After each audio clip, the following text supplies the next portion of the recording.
Hello friends, welcome back to another video in Priyologs. ఈరోజు నేను మీ అందరి కోసం ఇంకొక మంచి రెసిపీ అనేది తీసుకొని వచ్చేసానండి. అదేంటో కాదు, టొమాటో రైస్. ఇది ఒక్కొక్కరు ఒక్కొక్క స్టైల్లో చేస్తారు. నేను ప్రెషర్ కుక్కర్లో చేస్తున్నాను. ఇలా చేసుకోండి, చాలా టేస్టీగా ఉంటుంది. తర్వాత చాలా సింపుల్గా తొందరగా కూడా అయిపోతుంది, ఎక్కువ కష్టపడాల్సిన అవసరం లేదు. దీనికోసం ఫస్ట్ మనం ఒక ప్రెషర్ కుక్కర్ తీసుకొని దాంట్లో కొంచెం ఆయిల్ వేసుకొని నేను ఇక్కడ జీరా వేసుకున్నాను. జీరా యూస్ చేయడం వల్ల కొంచెం మనకి డైజెషన్ కూడా మంచిగా అవుతుంది. కొంచెం జీరా వేసుకొని ఆనియన్స్ మంచిగా ఇట్లా పొడుగుగా కట్ చేసుకోవాలి. సల్పాగా కట్ చేసుకొని ఒక 2 to 3 పచ్చిమిర్చి మధ్యలో కట్ చేసుకొని వేసుకున్నాను. ఈ ఆనియన్స్ ఇక్కడ మగ్గే లోపల నేను ఇంకొకటి చెప్తాను మీకు. దీనికోసం మనము టొమాటోస్ మంచిగా వాష్ చేసుకొని కట్ చేసుకొని ఒక 4 టొమాటోస్ పెద్దవి తీసుకొని దాంట్లోకి వెల్లుల్లి వేసేసి మిక్సీలో మెత్తగా గ్రైండ్ చేసుకోవాలి. టొమాటో ప్యూరీ రెడీ చేసి పెట్టుకోవాలి మగ్గే లోపల.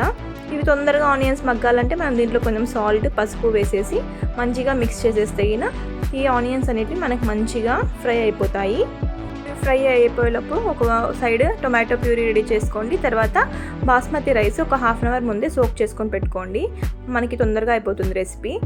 ఈ ఆనియన్స్ ఫ్రై అయిన తర్వాత దీంట్లోకి మనము కొంచెం పుదీనా అండ్ కొత్తిమీర కట్ చేసుకొని వేసుకోవాలి. మంచి ఫ్లేవర్ అండ్ టేస్ట్ ఉంటుంది ఈ టొమాటో రైస్లో పుదీనా అనేది.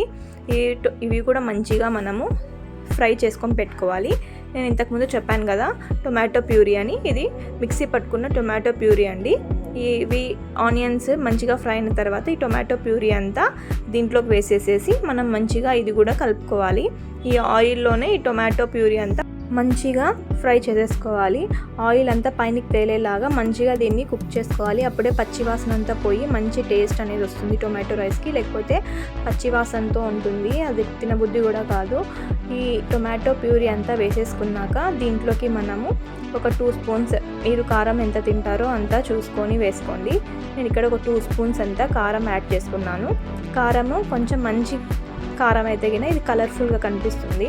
తర్వాత కొంచెం ధనియా పౌడర్ యాడ్ చేసుకోండి. ధనియా పౌడర్ ఇష్టం ఉన్న వాళ్ళు వేసుకోండి, లేకపోతే గరం మసాలా అయినా ఓకే. కొంతమంది బయట కూడా మనకి టొమాటో రైస్ది పౌడర్ దొరుకుతుంది, అది కూడా వేసుకుంటారు. ఇష్టం ఉన్న వాళ్ళు అట్లన్నా వేసుకోండి, లేదంటే ఇలా వేసుకున్నా కూడా చాలు, మంచి టేస్ట్ వస్తుంది. ఇవన్నీ వేసేసి మంచిగా మనము కలుపుకోవాలి. దీంట్లో కొంచెం వాటర్ వేసి కలుపుకోండి. వాటర్ అంతా ఇమిరిపోయేసి టొమాటోలో ఉండే వాటర్ అంతా ఆయిల్ అనేది పైనకి తేలాలి. అప్పుడే మనకి టొమాటో ప్యూరీ అంతా మంచిగా కుక్ అయినట్టు తెలుస్తుంది. ఇలా ఒకసారి మంచిగా కలిపేసుకొని దీనిపైన మూత పెట్టేసి ఒక 5 minutes అట్లా వదిలేసేయండి.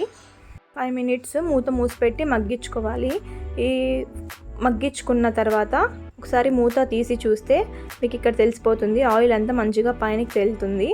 ఇలా ఉన్నప్పుడు ఇది మనకి ప్యూరీ అనేది రెడీ అన్నమాట. మనం రైస్ కుక్ చేసుకోవడానికి ఈ టెక్స్చర్లో ఉండి ఇలా ఆయిల్ పైనకి వస్తే ఈ టొమాటో ప్యూరీ మంచిగా కుక్ అయింది అన్నట్టు.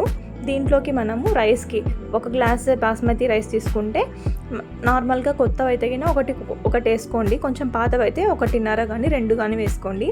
నేను ఇక్కడ కొంచెం నాకు సాఫ్ట్గా ఉండాలి రైస్, టొమాటో రైస్ అలానే ఇష్టము, అందుకు నేను ఇక్కడ 1కి 2 గ్లాసులు వాటర్ వేసాను. వాటర్ అంతా మంచిగా బాయిల్ అయిన తర్వాత ఇక్కడ మనము ఇంతకుముందు నానబెట్టుకున్నాం కదా బాస్మతి రైస్, ఇంతకుముందే ఒక హాఫ్ అన్ అవర్ ముందు మనము బాస్మతి రైస్ని సోక్ చేసుకొని పెట్టుకున్నాం కదా. ఈ బాస్మతి రైస్ని ఈ బాయిల్ అయిన వాటర్లోకి వేసేసి మంచిగా కలుపుకోవాలి. ఇవి వేసేసుకున్న తర్వాత ఒకసారి మీరు సాల్ట్, కారం అని చెక్ చేసుకోండి. అన్నీ బాగున్నాయి అంటే ఓకే. ఒకవేళ ఏదైనా సాల్ట్ కానీ కారం కానీ తక్కువ ఉందంటే ఈ టైంలో మీరు యాడ్ చేసుకోవచ్చు. ఇవన్నీ రైస్ అంతా వేసేసి ఒకసారి కలిపేసుకొని మీరు టేస్ట్ చూడండి. నాకైతే ఇక్కడ అన్నీ సరిపోయాయి. సాల్ట్ ఒక్కటి కొంచెం తక్కువ అయింది అనిపించింది, అందుకే నేను మరీ యాడ్ చేసుకున్నాను. ఇలా వేసేసేసి మనము ప్రెషర్ కుక్కర్ మూత పెట్టేసి 2 విజిల్లు పెట్టాలండి. అప్పుడు మనకి రైస్ అనేది కొంచెం సాఫ్ట్గా వస్తుంది. చూసారా ఎంత మంచిగా ఉందో, అసలు చూడ్డానికి టేస్ట్ కూడా అంతే బాగుంటుందండి, ఎమ్మీగా. ఒకసారి ఇలా ట్రై చేయండి. బాస్మతి రైస్ ఇష్టం లేని వాళ్ళు నార్మల్ రైస్తో కూడా చేసుకోవచ్చు. చాలా డ్రైగా అట్లుంటే బాగుండదు టొమాటో రైస్, ఇట్లా కొంచెం మెత్తగా తేమ ఉంటేనే బాగుంటుంది. ఒకసారి ఇలా ట్రై చేసి చూడండి. దీంట్లోకి పెరుగు పచ్చడి కాంబినేషన్ చాలా బాగుంటుంది, లేదా జస్ట్ ఆనియన్స్ సైడ్కి పెట్టుకొని నంచుకొని తిన్నా కూడా బాగుంటుంది. ఎంతో ఎమ్మీ టేస్టీ టొమాటో రైస్ అనేది రెడీ. ఒక్కసారి ఇలా ట్రై చేసి చూడండి, చాలా బాగా నచ్చుతుంది మీకు. ఇలాంటి చాలా వీడియోస్ కావాలంటే నా ఛానల్ని లైక్ చేయండి, షేర్ చేయండి, సబ్స్క్రైబ్ చేయండి.